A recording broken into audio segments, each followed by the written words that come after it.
love our parents very dearly, and we're very proud to have them for our parents.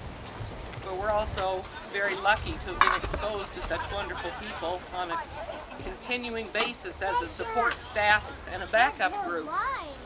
It seems as we grew up that we had a very large family all around us in the community and everywhere we went, and that meant a lot to us. And though we've grown up and lost track of one another's children and really have walked in here today with a few faces that we said, now who's that? Is that somebody I should know? When we've had family crises, from sick children to all sorts of other problems, we've had support come from different ones of you who've written or called or spoken with us, and it's meant a lot to have this be our family, because we have felt this as our family.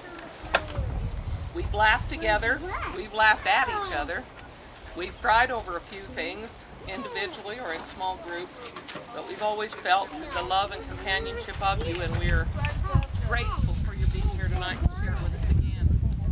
What we asked you to bring as a gift was your favorite tale to share, and we want you, as you share your favorite story you can remember, or favorite tales, to come up here to the front if you would and speak. I know that makes some of you a little bit intimidated. You talk a lot easier in a different position. Maybe we'll let you sit down or something, but we'd like this to be something we can record, to be shared by our brother Jack, who couldn't be here, to be shared by our parents again and again as they wish to reminisce and remember again, and to be shared by all of us on other occasions. So I'm going to start by just picking on people unless I have a real brave volunteer.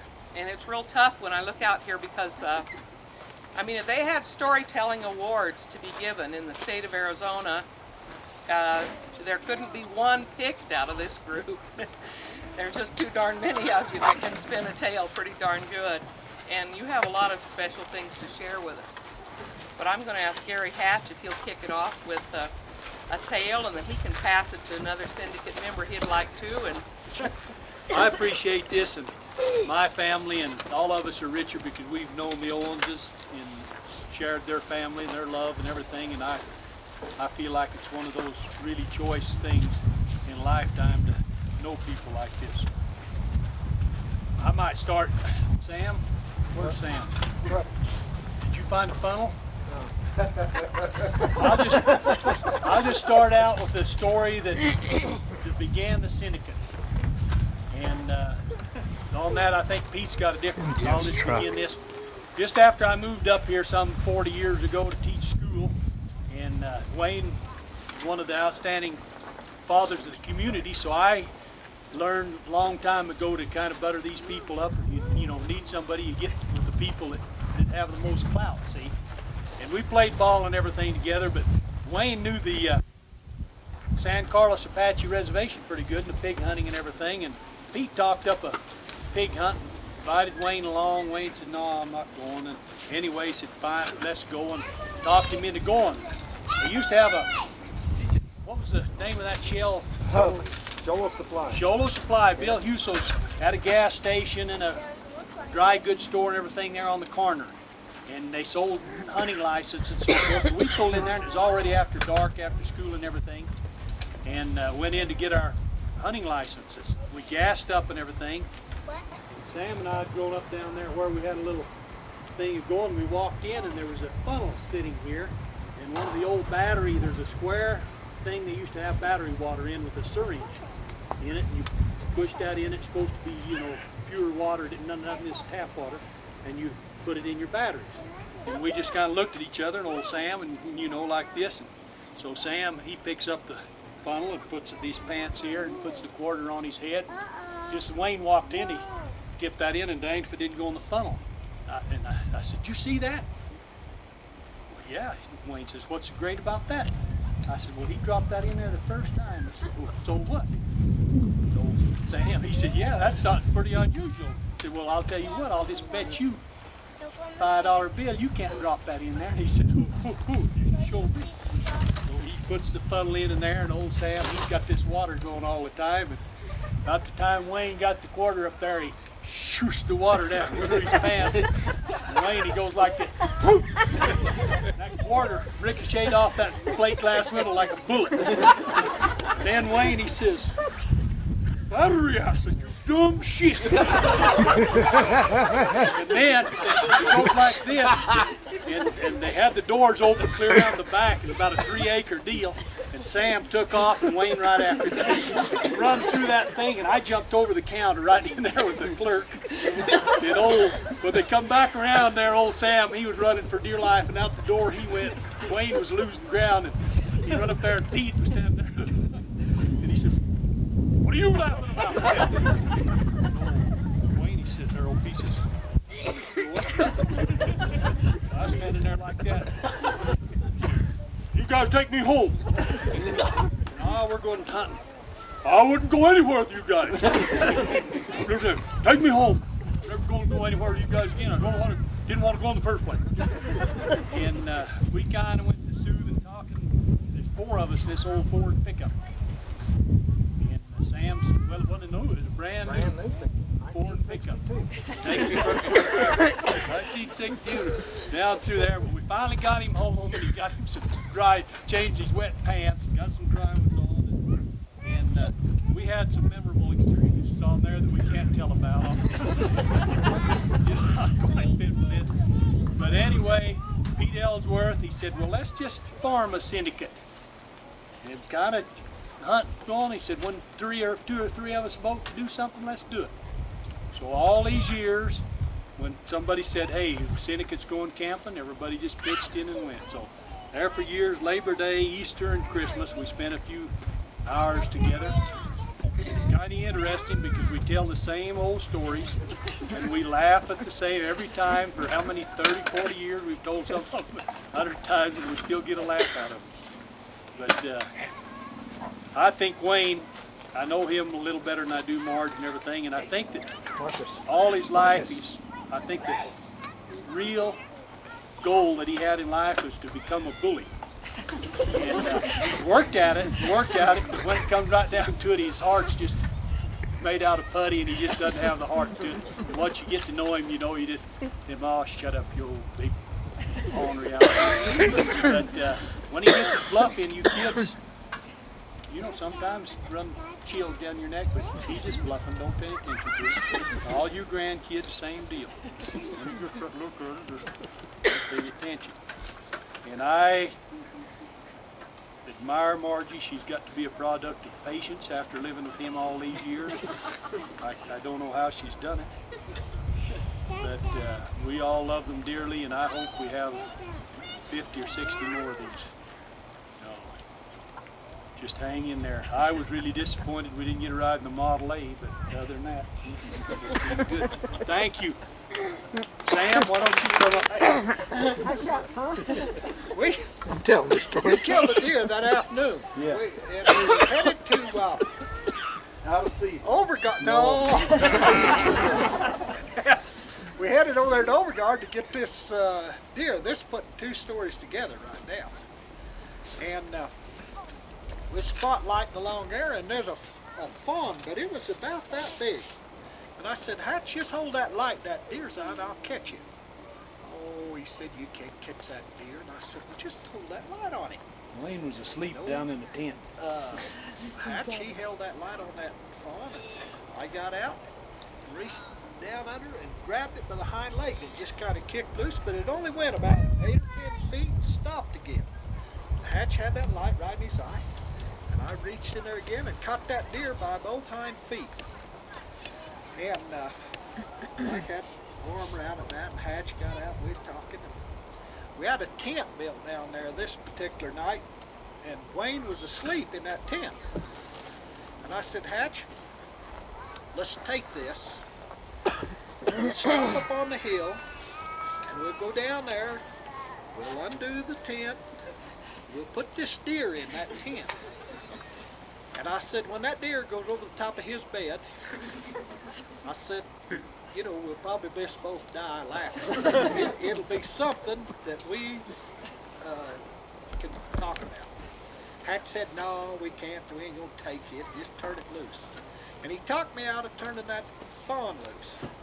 But had we taken it down there and slipped it in that tent, then, like I said, we come back after the wreck and the tent went down and everything, you know, and then we'd have drove back up there and he'd have said, you know, they was deer in this tent, and we'd have said, why, you old dumb goof, you know. Never heard tell of a deer getting in a tent.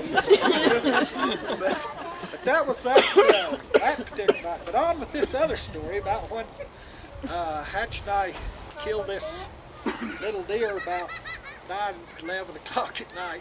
Just before sundown. I always have to do all the gutting. Hatchie's afraid to get his hands dirty and won't get a little blood on him and everything. So I've gutted every deer the Syndicate's ever killed. Pete starts vomiting if he gets close to it. I'd have said puke, because that's what he really does. He doesn't vomit, he pukes. Anyway, this, I have to use these phrases or the story is not the way it is. But as you know, as you're gutting the deer, when you come down to the last intestines and that, a deer lets these little old pebbles out. We call them nanny turds. And look there, you cut that and this, got these and that deer and everything. He was a-cussing me, and we kept, finally got things took care of and drove back into the house. We come in and turned the light on, and Sam's laying over there, and his eyes are about that big around, and they're just red. He said, looks like he'd wake himself up. No, Wayne and all. I said, ain't you been asleep, Sam? He said, I can't even start to go to sleep. I can't figure out how come he can sleep. And of course, we turned the lights on and that. Old Hatchie said, yeah, we killed this little buck, and said, oh, he got the gut on him and everything. And about that time, Wayne said, Hatch, turn that light out. I've heard all that bull I want to hear. Old Hatch said, I told old Pete how to do this, and he missed a knife and this and that. And Wayne said, I told you, Hatch, turn that light out. Now, meter, I'll turn it out with this shoe. And he'd snore the next breath.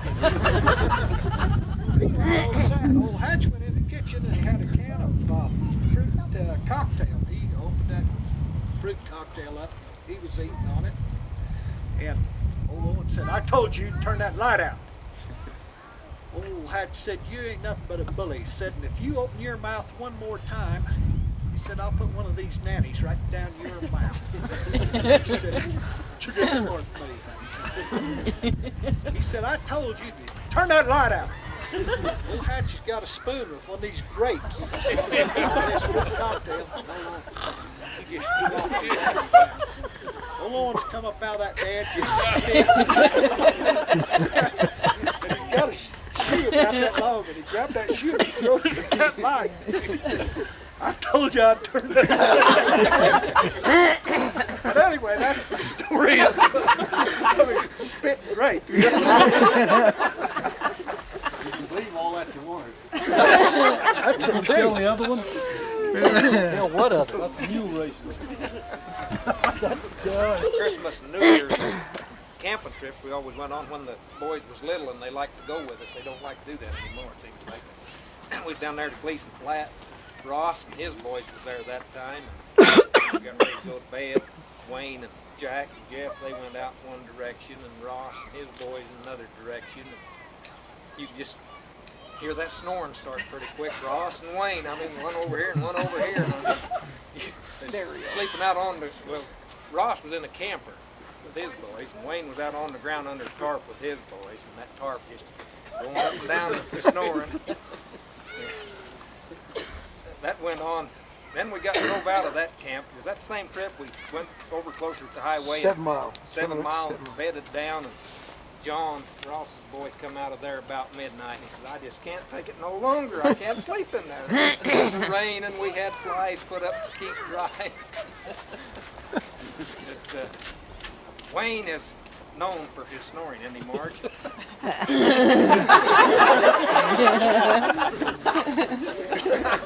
made it that way. They've given you that We've told her enough times that you snore that she just about believes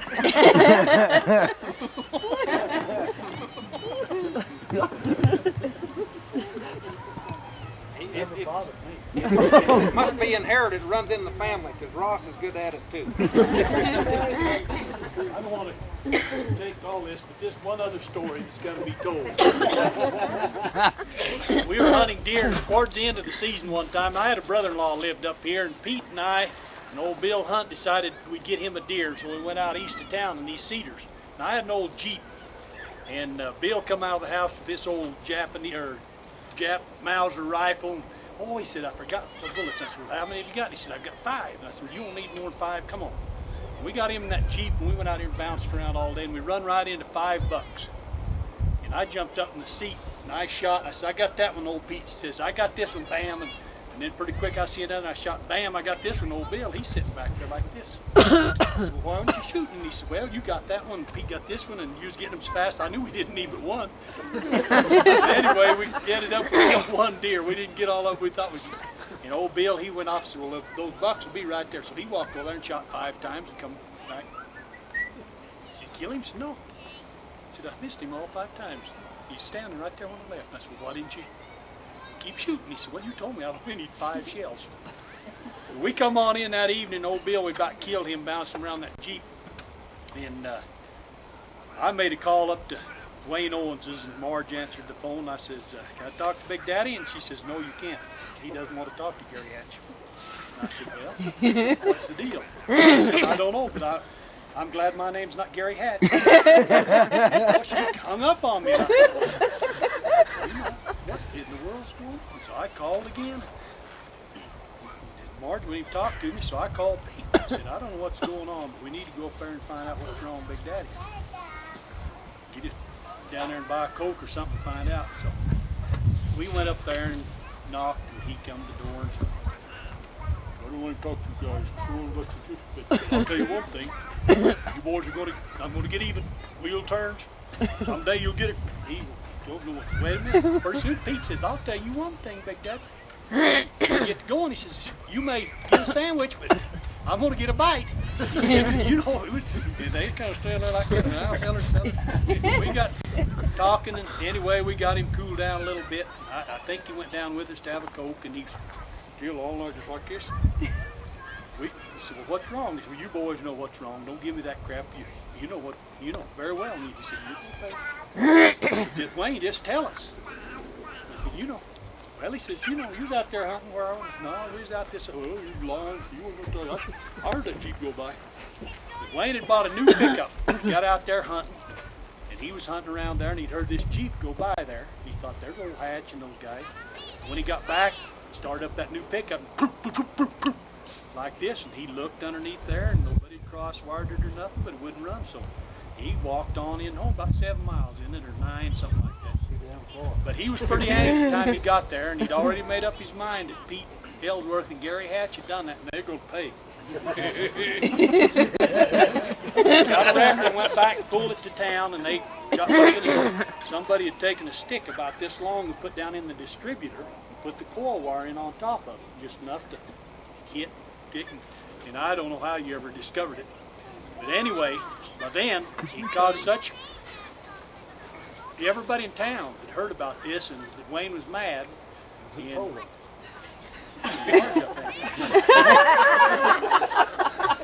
you know we would have said anything.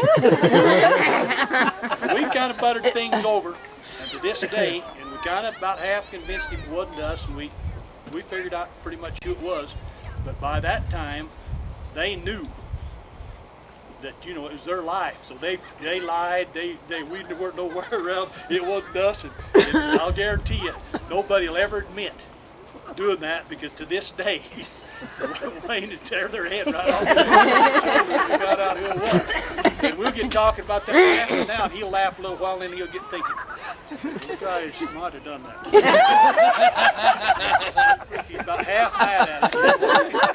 That's the only time that I can remember this syndicate having a row, or anybody ever really getting mad. Now, Butler will get mad, but he hides it because he knows if he exposes himself, he's going to take it for long. Hey, he got mad the time we stole his pocket knife out there. That was a wristwatch. That Rolex wristwatch. But that was out at the church ranch, the same thing. We buckled up and coming home, and he said, All right, boys, who's got my watch? Buddy, I don't. You got a hatch? Nope. You got feet? Nope. Stamp? Nope. Well, he said, I had it right in there by my bed. He said, I know that one of you's got my wristwatch. Now, he said, you just will give it. You know, I can't understand what you're going on with this little deal for, because you know, I know you got it. And anyway, got home and he got out. He said, fellas, I'd like to have my watch. But he got it with his About 9 months later, he pulled that sleeping bag out and go somewhere and crawl down in there, and his wristwatch was down the bottom of his sleeping bag. And he apologized for that. Just remind me of a story. I just told the Owenses over there about it. But years ago, Wayne and I used to go around to a lot of these wrestling matches. We clear went back into Iowa. And this one trip, I never will forget it, Digger was there, and old Neil DeWitt down to Hobart. We all went back there, and Neil and Digger was sleeping in a room, and I and Wayne was sleeping in a room. And we'd been back there a couple of days, and we come in the second night, went to bed, and I get a little more story into it. We were standing just before we came home, probably a half an hour before the match ended at 10 o'clock. And there's a big old boy pushed right between Wayne and the rail. Big old guy, and Wayne says, well, what the hell, buddy, what are you doing? You know, and the old kid just turned around and looked at Wayne. He turned around and walked off. Well, it really bothered Wayne. He talked about it all the way home. It was 35 miles before we could find the room. And he was really getting teed at that old boy all the longer we went with him. Why did we get? We got home and got in bed that night. You know how he goes to sleep so easy. Boy, you know, I'm like Sam. There's just no way you can sleep with him snoring. The only way you can get to sleep is go to sleep ahead of him, but you got to be there. Me, I have to be there an hour ahead of him. Anyway, we'd laying there, and pretty quick old Wayne said, Wayne, help me. Lay there, and I had the pillow in my mouth. Man, it was funny. It was hilarious. You can't believe how funny it was. I asked him the first though, I said, Wayne, I'm going to go to sleep. You turn the TV off. And he says, yeah. So 30 minutes later, I got up and turned the TV off.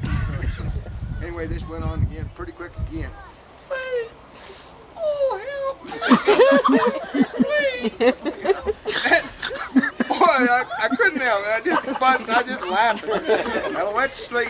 Finally went to sleep and got up next morning. We went down to breakfast. The Digger and he was there. I said, Mr. Owen, was you having problems last night? Well, I'm going to put a little more into the story. Before we went, about 3 weeks before we went, he'd cracked some ribs. And he's laying on that side and that arm under them ribs, you know. And I guess the pain was a little bit excruciating. And anyway, he says, yeah, he says, I'm going to tell you what that, he says, I found out where my friends are anyway. You know, he says, here I was yelling for help. Had 6 guys kicking me in the ribs and just kicking the hell out of me. Standing there laughing. Oh, I tell you what, it was serious, wasn't it, Nick? And it was so funny that it's rode with us all these years. Every trip we go on wrestling, we would have this same story. It's really good. And we know, like Marge, boy, she is a great lady. She put up with a lot of us. And all of her antics and all that. She's a sweet lady. We love her. Mr. Owens, you too.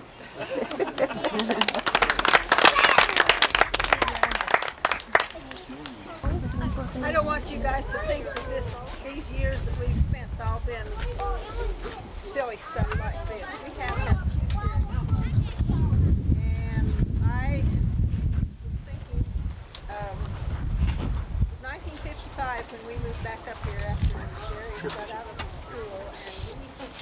And shortly after we got here, Margie asked me to be a counselor for her, no, a teacher for her in the primary. And that was the first time I got acquainted with her. So for I don't know how many years after that, while these men were out having all these good times and doing all these silly things, while Margie and I were working in the church and trying to keep the home fires burning and keep the kids from knowing what their dads were doing. And I really learned to love Margie and appreciate her. I always felt like she was in our group. She added a touch of class, and she was always really a gracious lady. And when I called some of these guys old farts, she wouldn't think of doing such a thing. I always appreciated her for the example she set for us, and really have looked up to her all my life. I'll send it back.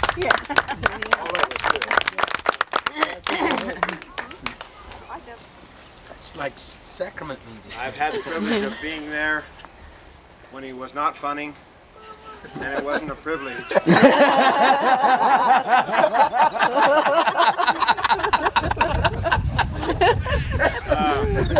I was a young kid dating one of his daughters, and I knew right away that was a mistake every time I came over to his house, so I always told his daughter to meet me at the show.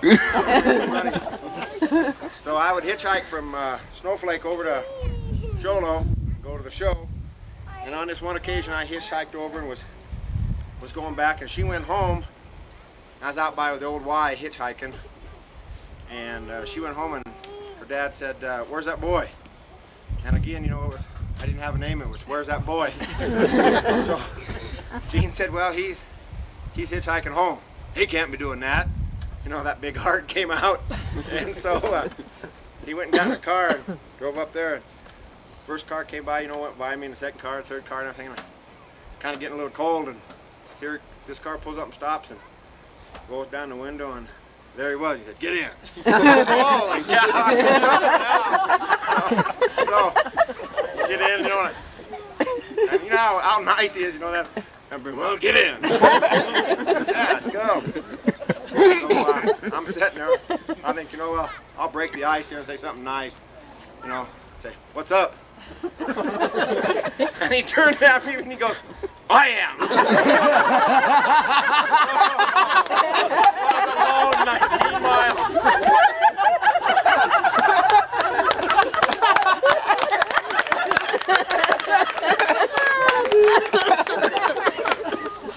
Oh my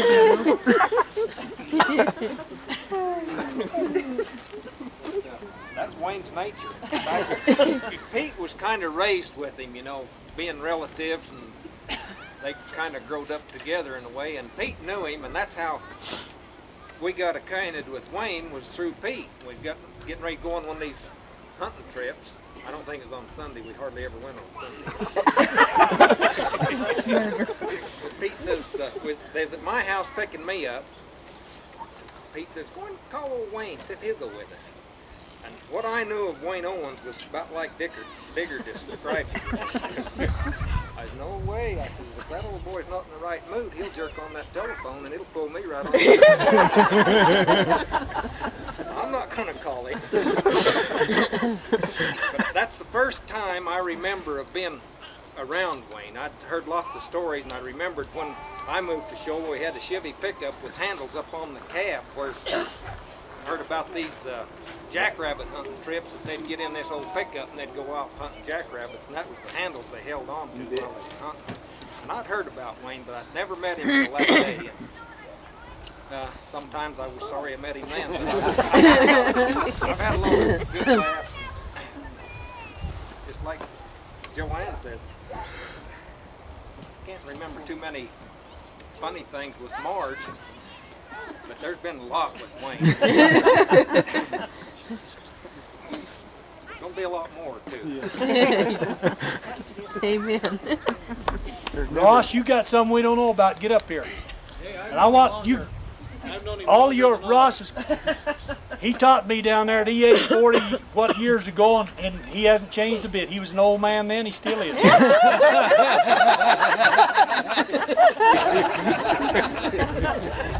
had pretty black hair then. Yeah, it wasn't all that curly then either. Is that enough? Get up here, Better defend yourself. Stand near the mic. Hey, get over here around As the I say, mic. I've known him longer than any of you, and I'm still here, so that's pretty good evidence that that old heart comes out ever so often, you know. Good. As a big brother, he was a good one. By the time I could learn to operate my hands and arms, why, he had put me under a cow and I'd learned to milk. And then he'd never milk again. Grew up tall enough to where I could reach the dishpan. I'd start doing the dishes, and he never got in the dishpan again. I didn't realize, he being my just older than I guess quite a bit older than I. But I didn't realize that, you know, you had some rights.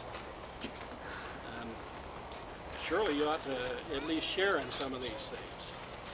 But he was always busy, always doing things, usually on the basketball court or out courting, whatever. And here this little brother was left at home to do all these chores. Now that's one reason that I didn't grow until I was about a junior in high school. Fact is, I never knew that a chicken had legs until I was about 20. I always thought it was wings and backs. And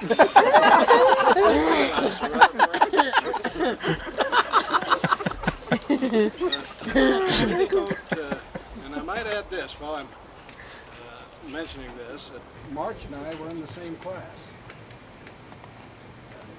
She had to be a brain, which made it tough on all of us. She was a real scholar. She liked to study. She liked to do a lot of things that a lot of us had to study to keep up with him. a lot of us didn't like to do. But Marge was a beautiful girl, came into town, and we were having a lot of fun. And then all of a sudden this older brother, he started dating this beautiful girl, and Marge didn't pay any attention to the rest of us smaller guys. And then on in. And so that happy May Day when Wayne came back from California and married this very beautiful girl, we've felt like, more or less, like she's been one of us ever since. Just a member of a family. Always felt like her, couldn't been any closer to her than a sister. So I think I've been real fortunate to know this old bear all these years. Now I could tell you a lot of stories in these early years. Maybe I will. You know, in those old days, we didn't have this inside plumbing. And the outhouse was way out there. And so a lot of nights when nature called, we'd get up and go outside and go out by one of the trees and take care of our duty and come back. Well, I was sound asleep this one night and I was shaking, and Ross, he says, I need to go outside. So what? He'd gone outside many times. So he said, come go with me. So we went outside and he was looking around out there. Really, I still didn't know what was going on. He says, okay, let's go back in. So we crawled back in bed.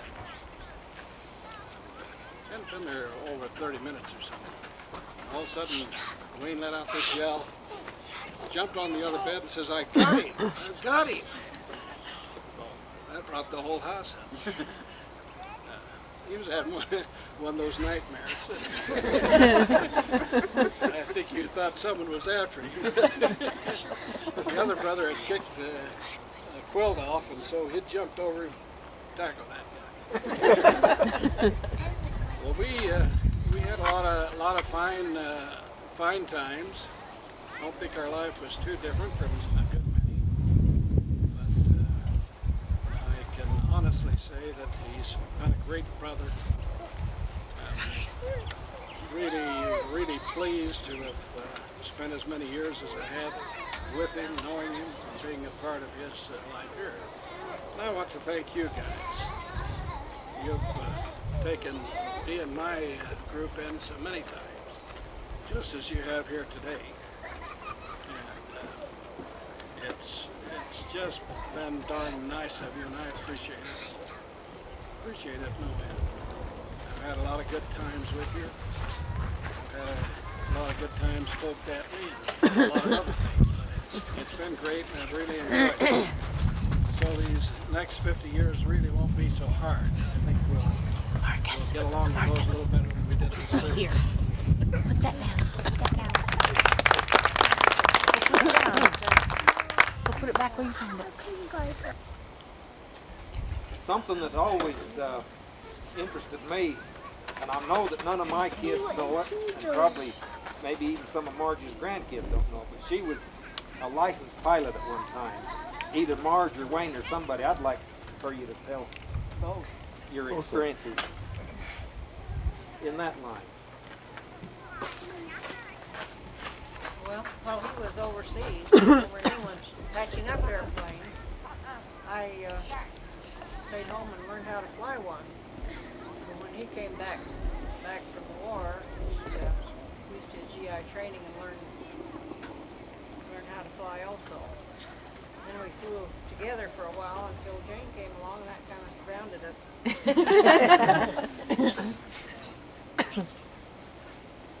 What did you pilot though for one of the politicians? I flew one from Safford to Phoenix on a promotion for our Gila Valley Days or something one time, and the governor was going to come back over for the celebration, and they asked me if I'd come back over and pick him up, and I refused. I couldn't afford to rent the plane, and I didn't think they intended to pay for it. Pete, you ought to tell about your dad cutting hay or loading hay or something when Wayne flew over here. He did that. I don't think he was with me. Well, I need to tell one other little deal too. Just a little one. About these airplanes. You know, when we was kids growing up, there wasn't any airplanes. I can remember if you heard an airplane, if you was eating dinner, you run outside, you watch it just far as you could see one. But anyway, here Wayne comes flying in here in one of them little old air coupes, little old low wing outfit, tricycle landing gear, and just room for 2 people.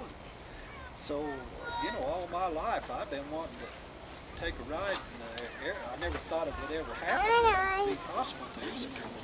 He takes me out there at the airport, loads me in, and away we go.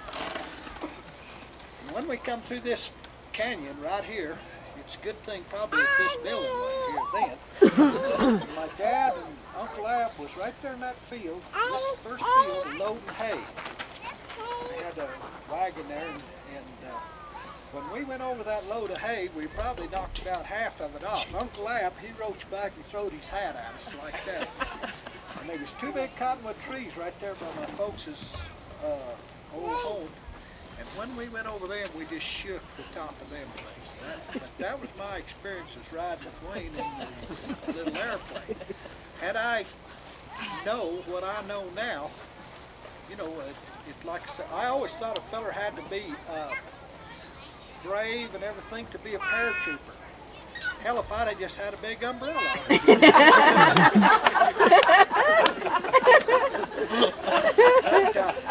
Let me tell another little old deal on him. When he first come up here, he'd run the service station down there, and we'd go by and maybe play a little pitch or something. He always had a little set of dice, and I walked in there one day, and he said, put 50 cents out there. He popped them dice, reached in, got another 50-cent piece. What he didn't know, that in my pocket, it was really a keychain deal, but it was a pair of dice, and one of them was straight 5s, and the other was deuces and 6s. Now, maybe some of you are not familiar with dice throwing, but if you roll a 7 or 11 on the first roll, it's natural. Well, with this set of dice I had, that's all you can roll with, 7s or 11s. But Wayne's rolling his white dice, see? I finally get out another, and he just, well, let her ride one time, and he just pulling my money in. All this time I'm accosting him, and pretty quick I said, well, tell you one thing. Them crooked dice of yours. He finally lost the dice, and I got the dice. And I said, I'm going to use my dice, Wayne. I put 50 cents up there. I said, you get on. One time, well, a big old 7, Daddy. Just let her ride one time. Maybe I can come back a little bit. Hit her again. Well, a big 11. After that, put another number. You just stand there. About the 4th, 5th time, you know, it starts. I'm still a-talking them crooked dice. Come on, baby. The funny thing about it, and Wade will admit this, they very seldom ever get 2 7s in a row. Well, it'd be 7 one time, 11 the next time, you know. Boy, I had a hot roller going. And I'm pulling this money. He said, you make one more straight pass of them dice and out the door they're going. I said, what's the matter, Big Daddy? When you're hot, what's the matter? You can't take it, huh? Just get your money down. Go again. He said, I told you. You roll another straight them dice and out the door they go. Well, I know that another straight's coming up. so when I turned loose of them, I followed them all. But anyway, this cricket money, I've been pulling it out here to the side. But I have the old big boy worried.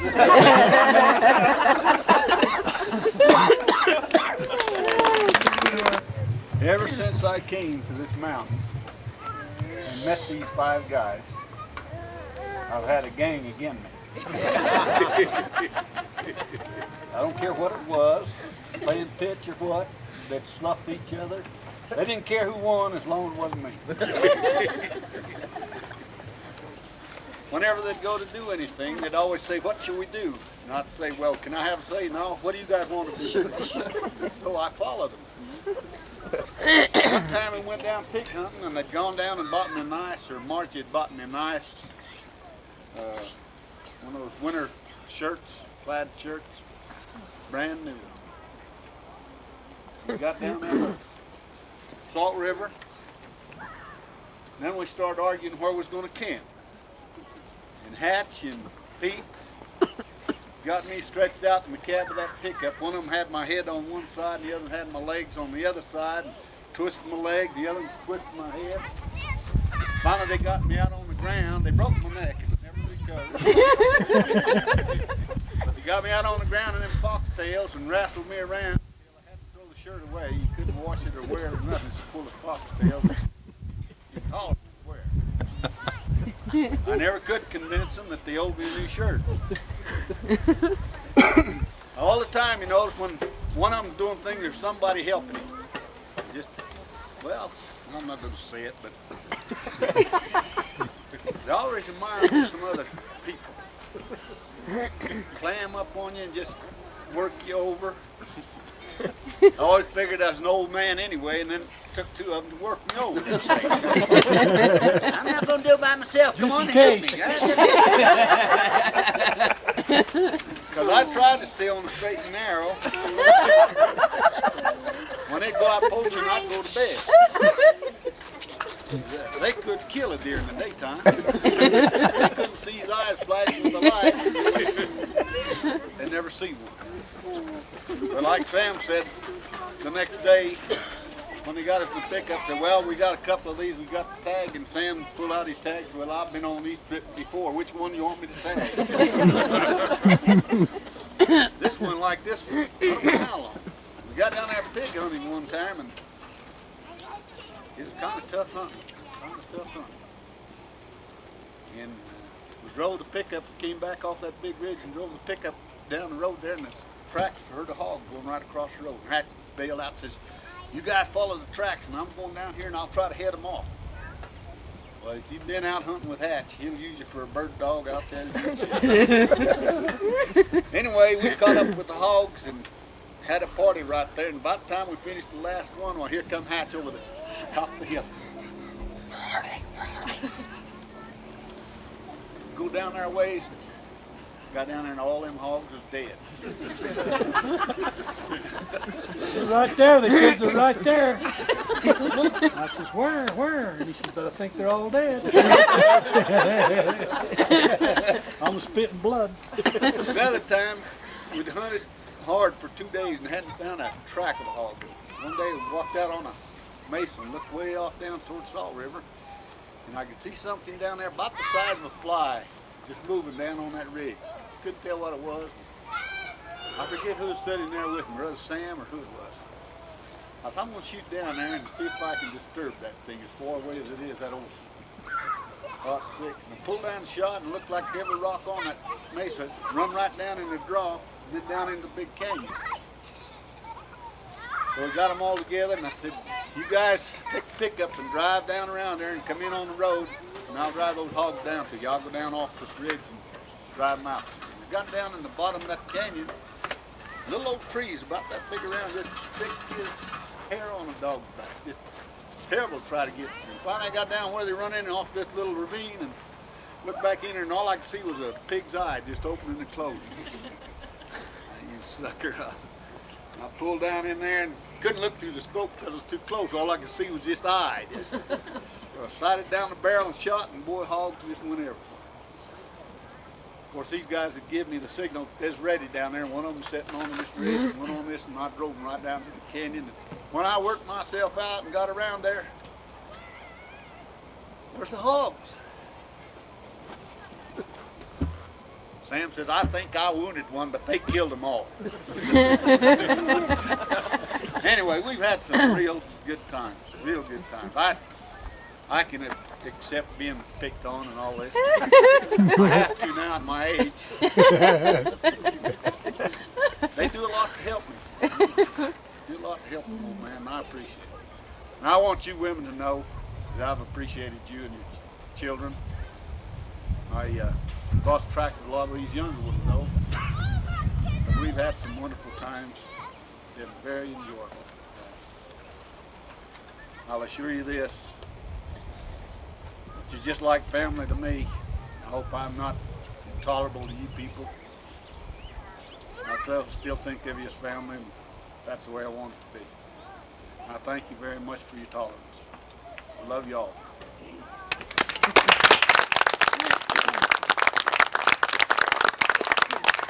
They took me on those wrestling trips that they went when I was just a little guy. Wade was with us, me, Mr. Butler, and Grandpa.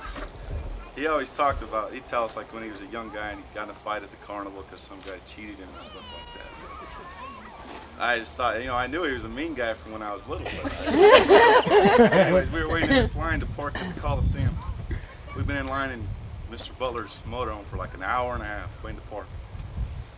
And here comes this guy with a cardboard sign that says, parking $2. He's going to put us in his garage right there. Mr. Butler pulls over there, gets out of line, the line closes, and the guy looks at the car and says, it's too big. Here comes Grandpa and Wade out both sides, passing their fists. They're going to work you. Why you two bits? I was surprised at Grandpa. He's a good guy. I was with him that night. He got worked over in his bed that night. When I would go when I was younger, it was me and Grandpa in a room, and it was my dad and somebody else. I didn't realize why they were giving me a bed to myself till like the second.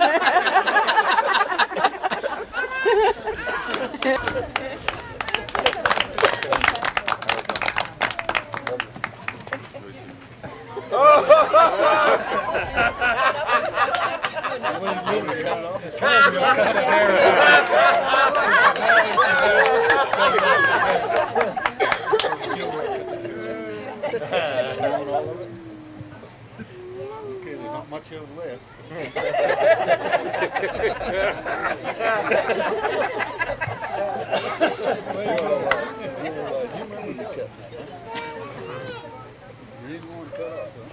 I've got to come up here and relate a few things here. Majority of our time was down at Salt River with everybody. And number is there were some old asbestos mines up around the old needle, or what we called the beer mug. And we finagled until we got up in there. We got out and we pushed the trucks so we could get around some washed out roads that straight down 400,000 miles to the river. Everybody's scared to death. We finally get up here to this old asbestos mine, or camp, that was just rotted wood and garbage around there. We're all sitting around going, gee whiz. By the time we got up there, they go, oh yeah, the mines are about 4 miles down around this trail. So we all get down to the mines. We had a good time. There's stories that can come out there. I'm not going to even try to relate a few of those stories. And I'm embarrassed when I do. But in these mines and around them, there was copper wire everywhere. There was about 400 pounds of copper wire. There's about 4 healthy boys. Hey, boys, come here. Hook this here wire for me. 4 hours later, we got up on top with big rolls of wire for Wayne Owens. I'll never forget those times. Yeah. So other than that, we've always had great times down at the river with Wayne. So. But there's a few other stories that I get embarrassed about. Tell them about when you was the toughest kid in high school. He was the toughest boy in high school. Jack was the biggest. They about seniors and went off down there, and they're both scared of the dark. I mean, they all got together, a bunch of them hand in hand, and went off down this hopper. And I remember that they were sitting in high school, and Tom was 9 years old. And they come back, and pretty soon we heard Jack and Brett come run into camp.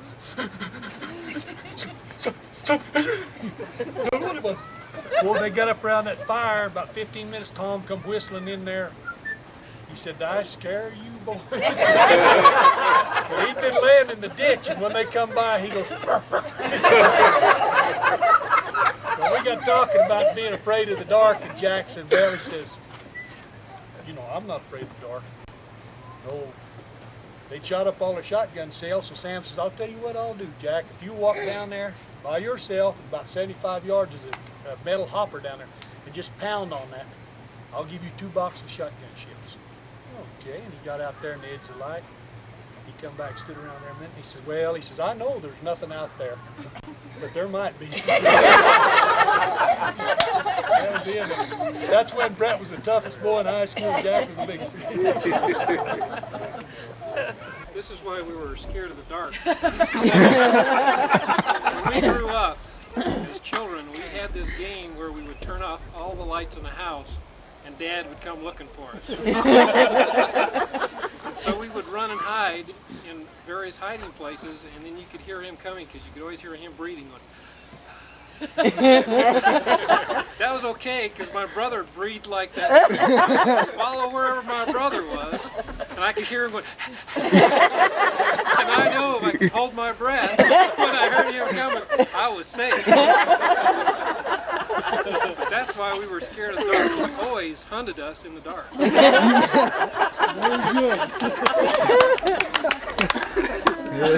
a spotlight. Not a spotlight. Where was Mother when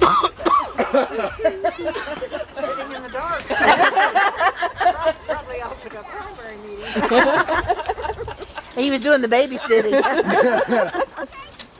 That wasn't me. This could fall into the hands of law. He doesn't want it on tape. Don't get this on tape. What was embarrassing is I had just moved to the valley, got a job, and Sue and Connie, which I had just met, and I thought, you know, bring these girls up out of this valley and show them what the area's like. We come up here, and I was so excited for them to meet everybody, and I told about, each one of them how they are, and then let them go from there. Well, we get there, and it's like this, it's dusk, and they say, "Come on, girls, we're going for a safari."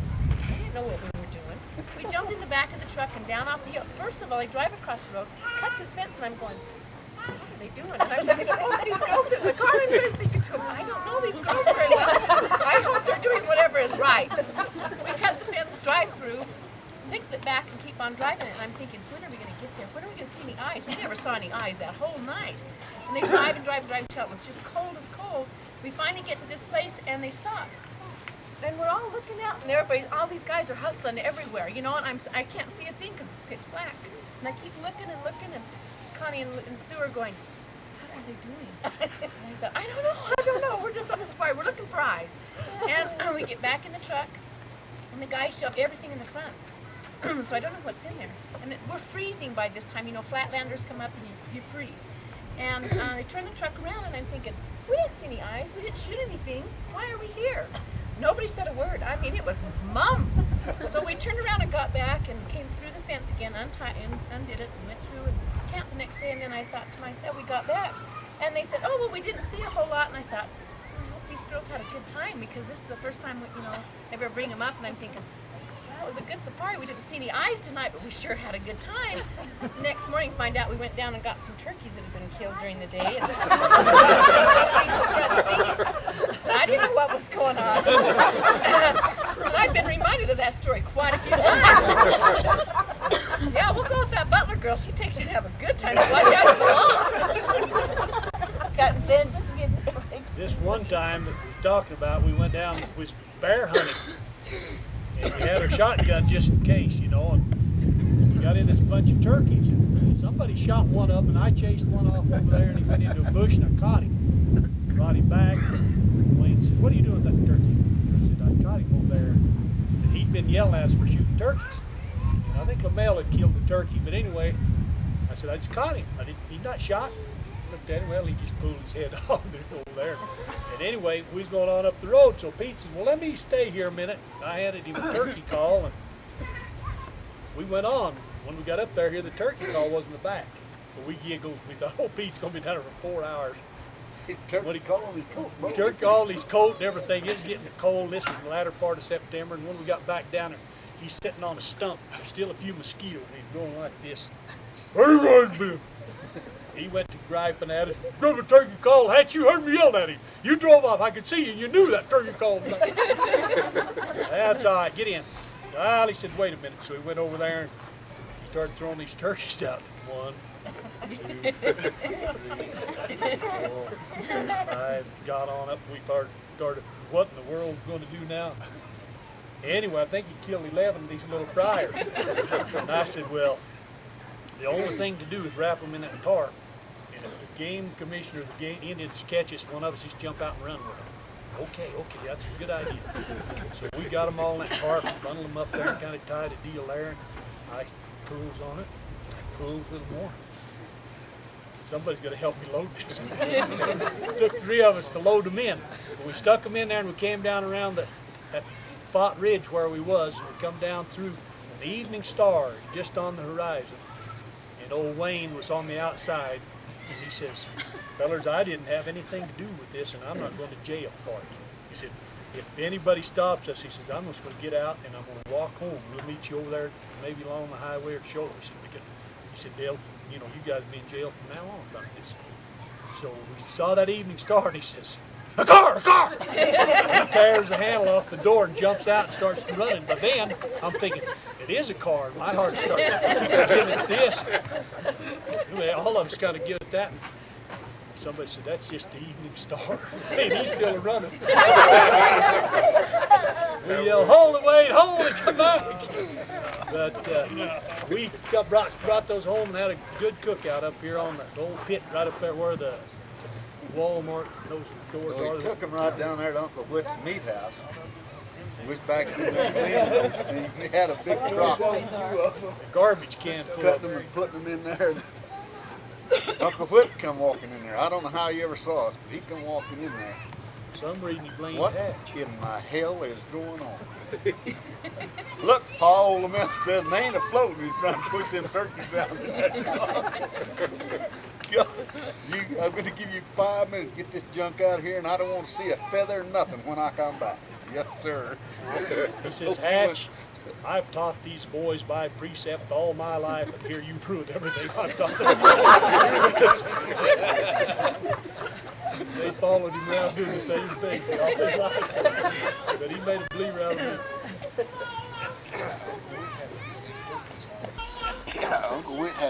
turkeys. They invited me to go on a coon hunting trip one night and come up and got Pete. They had a big old nice pumpkin patch right down here just below that barn. Whit was proud of those. Oh, I mean, those vines was about that high, and I mean, they was big old pumpkins in there, squash. You couldn't see them for the vines. We started out those hounds, and we was going up on this ridge along here looking for coons.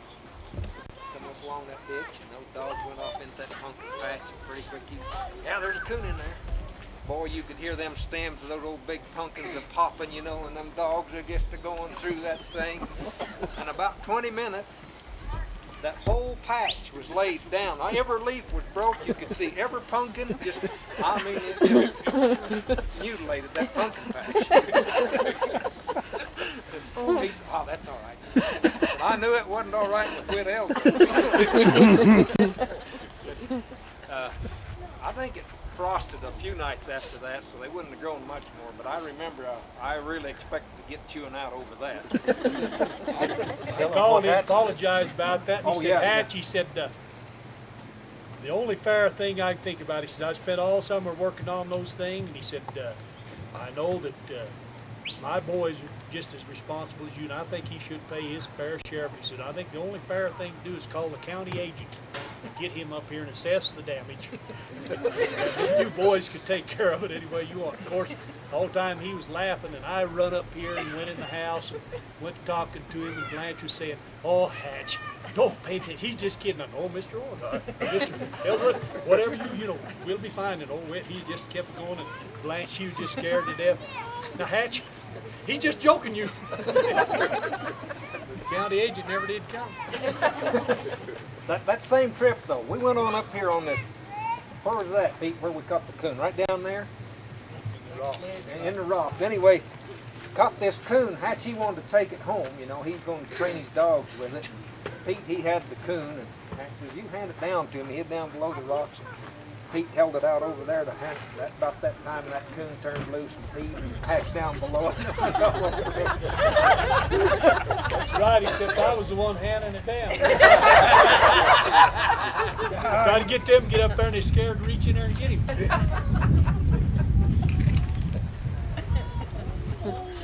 Mr. Owens, everybody's chewing on you. I'm going to put a plug before. I'm going to tell some hunting stories, and there's not too many girls except Jen and Lynn and I that tell hunting stories with these guys. I've been hunting with Wade and my dad and Gary and Pete, but I've never been hunting with Wayne. And I appreciate that because they used me as a dog. It took me a while to catch on. That's the only reason they invited me to go. Hey, there, he went over there. I'm eager to please. I go running over there, still be alive. Oh, just pull his head off. Put it in that vest and come trotting back and walk for miles and miles and miles and chase those birds. But Wayne never used me that way, and I appreciate it. It's because he couldn't shoot straight. Sue says, Hatch, have we got enough to brag about? Yeah, what she did, I never could figure out why they'd give me this little 410 rifle that only shot once, probably only shot that big, and they had these big old things that shoot twice. I thought, well, they're better shots. Why do I have to shoot this little thing? The last time I went hunting with them, though, we were riding in Hatch's pickup, and they had a board. He had a board across the frame there, and I was sitting there with that 410 between my legs, poking straight up, and we're riding along. And I don't know what I did, but it went off. And I tell you, one of the best things about this syndicate is it's really like having family. You know, there's not one set of friends here that I couldn't go to in a time of need and say, I really need this, or I wouldn't be embarrassed and I wouldn't hesitate. But the other thing is, you've got 4 dads. Can you imagine 4 fathers yelling at me? Firing that gun off. That's the last time I ever picked up a gun and went with them again.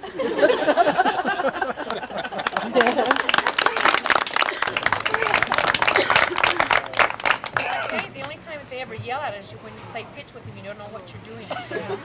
Don't you know when to stop? Don't ever play with Mr. Owens. I'll never play cards with that man again, never. Yell at if you play. Holy buckwheat. I don't remember this, but I don't know how old I was. I think it's only lived behind 9, 10. How old would I be? I can remember the first time I remember 4 or 5. I can remember I was back, probably been playing with Jack and the boys or something. I was back there boobing about something. I can't remember what. And he walked out the back door and he looked at me and says something along the lines of, "What's your problem, little girl?" And he yelled in that gruff voice, and nobody ever yelled at me. And I looked at him and I started to cry. And he'll never forgive me for telling. He picked me up and gave me a hug, wiped my tear off there and patted my back like that until I got feeling better and set me down on my way. And I've loved him ever since. Never been scared of him since. Yell at me, say whatever you want, but I know if I start to cry.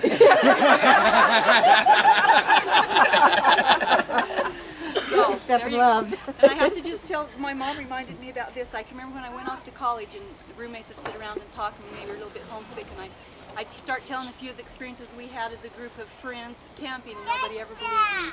And after a while I had to quit telling because I think they all thought I was either crazy or biggest liar in the world. They couldn't imagine that many people I told them about when we were down there under that big tree in the tarp when it rained for 3 days with all those people, and how much fun it was. They thought I was either demented or and so I quit telling those stories, but I'll never forget him. But I want you guys to know he's an old softy. Don't mind.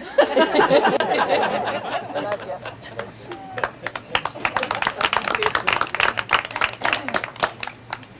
I'd like for Jackie to tell her, where is she? Butler? On Jackie's song and tell how long it took her to get to where she trucked.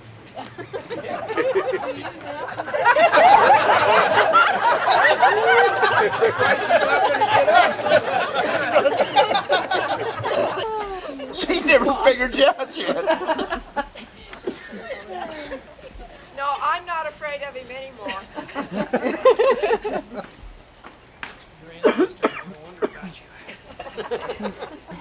Nobody's raised 2 families in this syndicate except Wade and I. And if it hadn't been for the syndicate, we'd probably not got these last 2 raised. I thought she was going to say she might not have got him. I might not have. Come to think about it, I might not have. I think it was on one of those Lake Powell trips. I just might not have.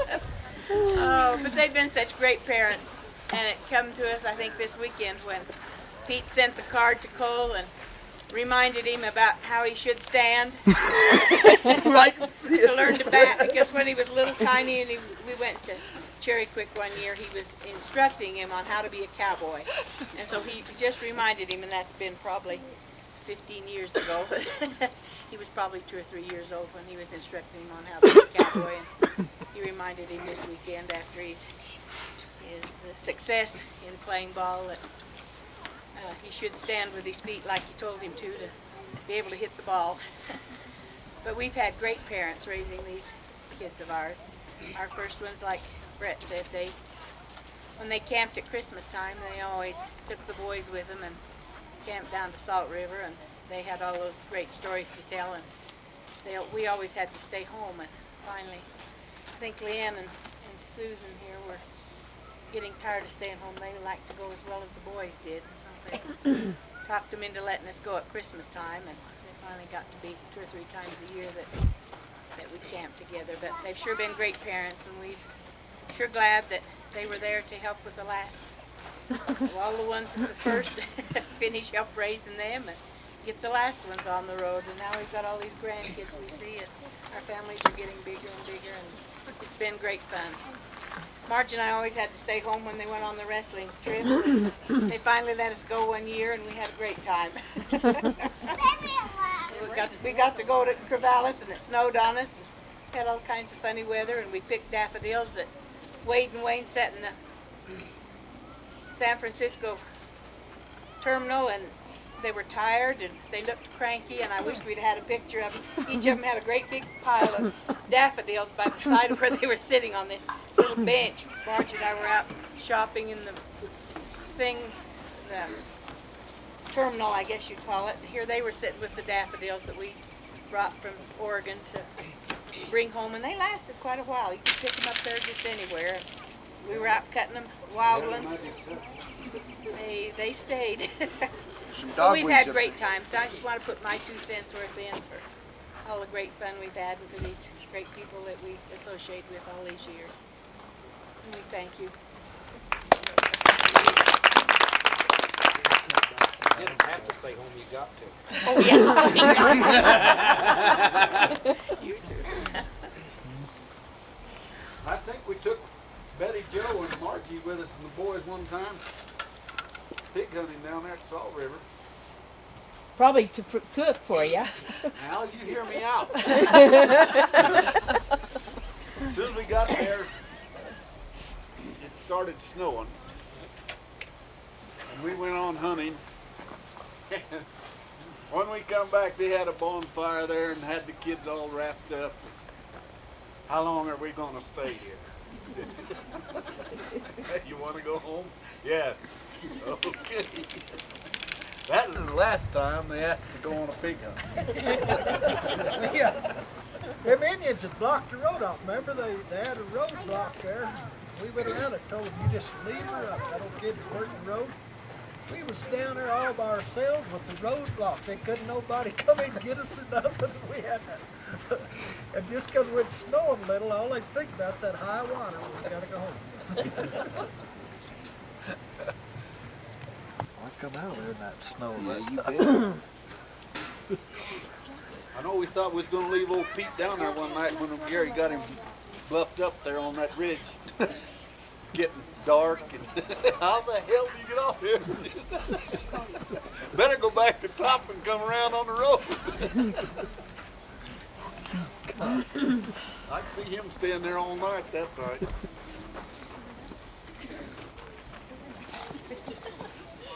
I just wanted to say, now after listening to all these stories, I know how come all my friends think I have such a warped sense of fun.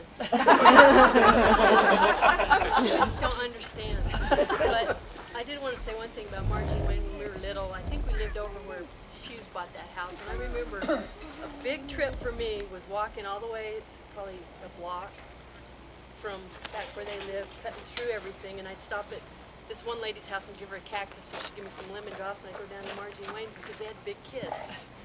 And they were and I think Jane and Jean babysit for us every once in a while.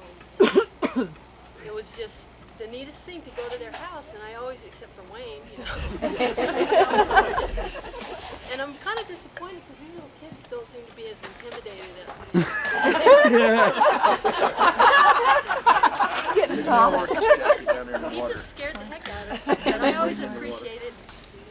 I think that was the first family I ever went to that they had like big kids that were, Jack and Jeff. They're not that much bigger than I am, but they were all the big kids, and it was kind of neat because they always treated me like I was like a little. I was about their age, even though I was probably 10 or 12 years younger every once in a while. And I just wanted to say I think everybody here and our parents have just done an outstanding job with raising our kids, and I think that's a good tribute to things that we've done. And I'm really proud to say that I know all these people and all my parents' friends, and they're all still married. Amen. I live in California, and it just doesn't happen like that.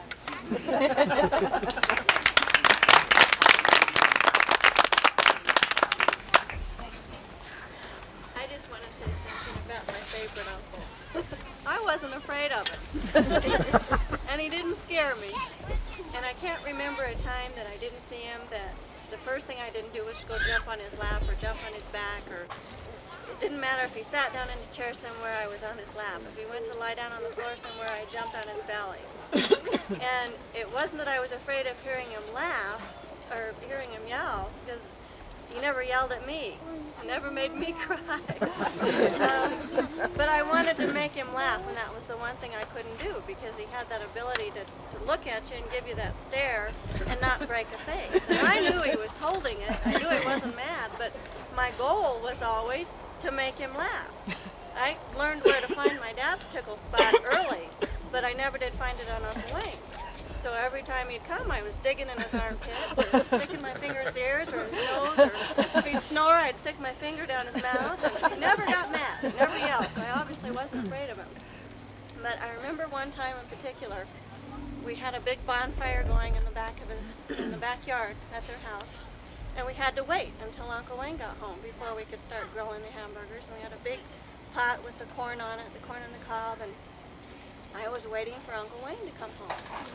And he finally came. I saw the big truck pull up over the side, and I was all excited because Uncle Wayne was home. And I went back in the house, and I came back, and I'd seen him go around the campfire, and the chairs were all lined around the campfire. And he had also brought a friend with him, but I didn't realize it. And so he came out, and I saw him sitting on the chair facing the campfire, and I came running up from behind, and I jumped on his lap, and I threw my arms around his neck, and Uncle Wayne, and giving him hugs and kisses, and I pulled back, and in the light of the campfire, I saw this man, and I said, "You're not Uncle Wayne." And this man was a friend of Uncle Wayne's, it's a black man. That scared me. That was the first time I really made Uncle Wayne laugh. I couldn't get off that man's lap fast enough. Are you afraid of the dark? He never hunted me in the dark.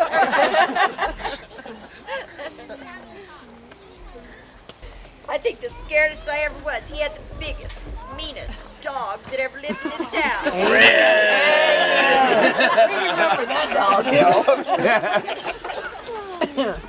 I had been in and out of their house probably every day, weeks, months.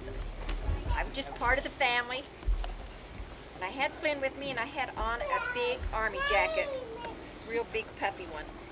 And I knocked on the door, and Flynn was standing right in front of me. Margie opens the door, and that Doberman come out.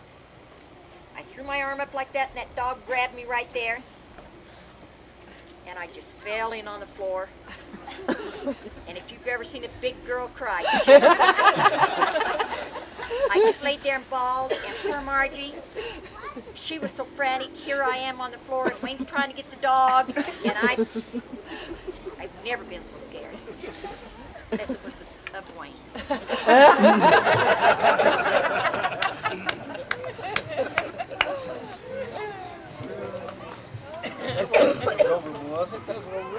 No, it was the Doberman. No. Red, was it? Every dog you've had has been named, I think. Hey, Jeff, that's where all those balls you guys had to play with came from. That old dog go down to school.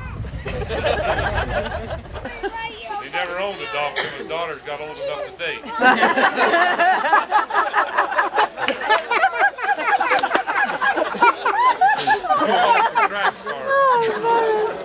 That's okay, front door now.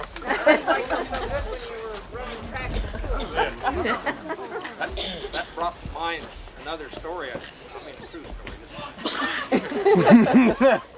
Wayne, Pete, they was always going to these ball games. Invited me to go along on one of these Arizona and ASU football games down to Tempe one evening. We was all in your station wagon, I guess, wasn't we? I don't know. Anyway, we was all together and invited Gerald Johnson and Dean Louis Jones.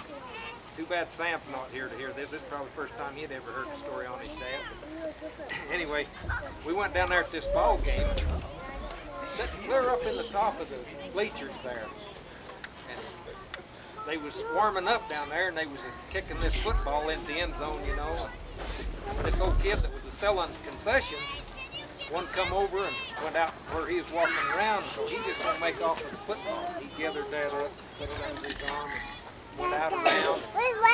Wayne watched him take up. I mean, he had it made. He had him a football, and he was headed for the car with it. He was clear out of the park area. Wayne, he goes down there and taps him on the shoulder. Hey, buddy, you gotta have that football. Yes, sir. Wayne, he takes the football.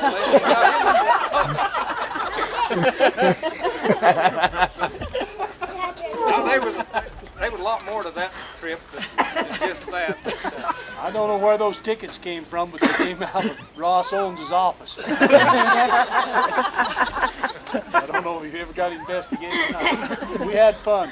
We appreciate those tickets. Yeah, we thought Hatch was going to walk home. Hatch, he got mad, and he said, just let me out. I'll call Joanne. She can come and get me. He said, let him out. Let Joanne come and get him. Gerald Johnson and Louis Joan, oh no, we can't do that. We can't go off and leave him. Yeah, we can. We go off and leave him. Go off and leave him. Louie and Gerald, they never would go again. I never did see him on another trip. They didn't know what was going on.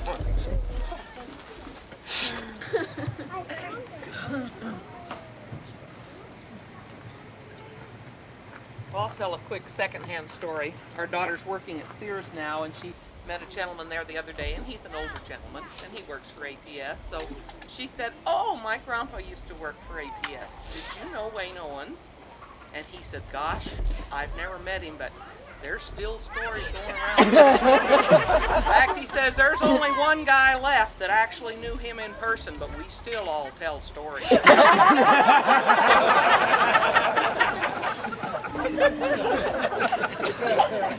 They leave all kinds of things behind. They was talking about old Red, the old red hound dog we had. Remember that old dog? One time I was in the Sunday school organization, and we had to go to Snowflake to the prayer meetings, the Sunday school preparation meetings each month. Margie was in the, what was it then? Junior primary coordinator, something like that. Anyway, I got out of the car and I just walked up to the back door and I knocked on the door. Nobody answered the door right now, so I knocked again, and next thing I know, I heard, and I turned around and looked. There old Red stood, and there wasn't a hair from the end of his tail to the tip of his nose wasn't standing straight up. And I thought, oh man, there ain't nowhere to run. And an angel come and opened the door. You've never seen anything in your life as glad to see a person. Old Red just calmed right down when Mark says, "Let's go," you know. Man, I was glad to see her. I knew I was going to lose a leg. My experience with old Red, there wasn't nobody home. Nobody to open the door. Nobody to hold the door. But I went to get my pad. Then I left my pad up there. Anyway, I went to get it, and they had the porch there, you know, the screened-in porch. And I just walked up that door. I could see my pad right there, and I just started in there, and I heard that. Here was Red and nobody else, and I didn't get my pad. That old hound was just exactly like Wayne Owens. He growled at everybody, but never bit anybody in his whole life. No, that's Kip Willis. Shut up!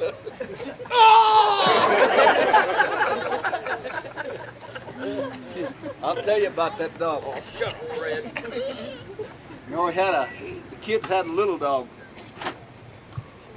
And old Jack came to me one night when I got home and said, I don't forget what the dog's name was, says he isn't home. We've lost him.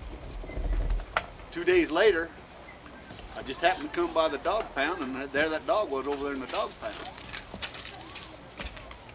So I went over to the house and washed up and went back over there, and that's when we had Cop Snyder, and I guess he was about the only policeman we had. Anyway, that kid of his was a dispatcher there, and he's sitting there back at the desk with his feet cocked up on the desk. I said, "I want you to get out there at that pound and turn that kid's dog loose, and if he comes over here again, you kick him in the butt and he'll stay home. Don't be pampering him. But you get out there and turn him loose and send him home." "What dog is it?" I said. "You know what dog it is. Get out there and turn him loose." "Well, there's going to be a fee for this." And I said, "How much?" He said, "I don't know." He told me, and I had a $10 bill, and I threw it down there, and he said, "You're going to have to go downtown and get change, because I haven't got to go anywhere." Give him a change for $10 and go turn that dog loose. And now, well, I'll have to call my dad. I said, "You call your dad and tell him to get his panty up here. I want to talk to him." He got on the radio, and he called old Snyder. Snyder says, "Who is it?" And he said, "What's your name?" I said, "Wayne Owens." "Wayne Owens." He says, "I'm busy right now." "I won't be in there for a while." The kid said, "Well, I'll go turn him loose." I said, "You do that." He said, "You keep your money. I'll just turn the dog loose." I said, "Fine." Well, I picked up my $10 and he went over and turned the dog loose. Next morning, old Snyder pulled up there in the back driveway. And I looked out there and he had a dog in the back. went out there and just honked his horn. Old Red was standing right there. Honked his horn. I went out there and said, Mr. Owens, I just come by to check to see if this is your dog before I put him in the pound. Said, is it yours? I said, that's my dog right there, and I dare you to try to pick that up. You pick them little kids' dogs up, but you try picking that up. And, twice after that, he come by and knocked on her, honked his horn, and asked me if he had my dog before he put him in the pound.